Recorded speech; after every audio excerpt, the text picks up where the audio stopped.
এটা কি ইতিহাসের সবচেয়ে খারাপ পালানোর পরিকল্পনা? আজ ৫ই ডিসেম্বর ২০২৫ নিউজিল্যান্ড পুলিশ বর্তমানে খুব বিব্রতকর এক অপেক্ষার খেলায় আটকে আছে। এক চোর জেমস বন্ডের সিনেমা থেকে অনুপ্রাণিত একটি অত্যন্ত মূল্যবান ফ্যাবারচে পেন্ডেন্ট গিলে ফেলেছে। চোরকে ধরার পর পুলিশ বুঝতে পারে যে প্রমাণ তার পেটের ভেতরে চলে গেছে। এখন সেই চুরি করা জিনিস উদ্ধার করতে পুলিশের কাছে প্রকৃতির ডাকে সাড়া দেবার ছাড়া আর কোনো উপায় নেই। এটি এই সংবাদের ১ মিনিটের সংক্ষিপ্ত সারাংশ। বিস্তারিত খবরের জন্য দেখতে থাকুন। এই অদ্ভুত ঘটনাটি নিউজিল্যান্ডে ঘটেছে। পুলিশ বিরল এবং মূল্যবান গয়না চুরির সাথে জড়িত এক সন্দেহভাজনকে গ্রেপ্তার করে।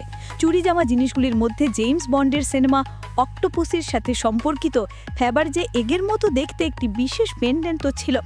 হাজার হাজার ডলার মূল্যের এই পেন্ডেন্টটি রত্নখচিত। সন্দেহভাজনকে গ্রেপ্তার করার সময় কর্মকর্তারা বুঝতে পারেন যে প্রমাণ লুকানোর জন্য সে পেন্ডেন্টটি গিলে ফেলেছে। সেই ব্যক্তি বর্তমানে পুলিশ হেফাজতে এবং চিকিৎসকদের পর্যবেক্ষণে রয়েছে। পুলিশ জানিয়েছে যে তারা জিনিসটা স্বাভাবিকভাবে বেরিয়ে আসার অপেক্ষা করছে। এই প্রক্রিয়ার জন্য সন্দেহভাজন এবং তার বাথরুমের কার্যকলাপের ওপর ক্রমাগত নজরদারি প্রয়োজন।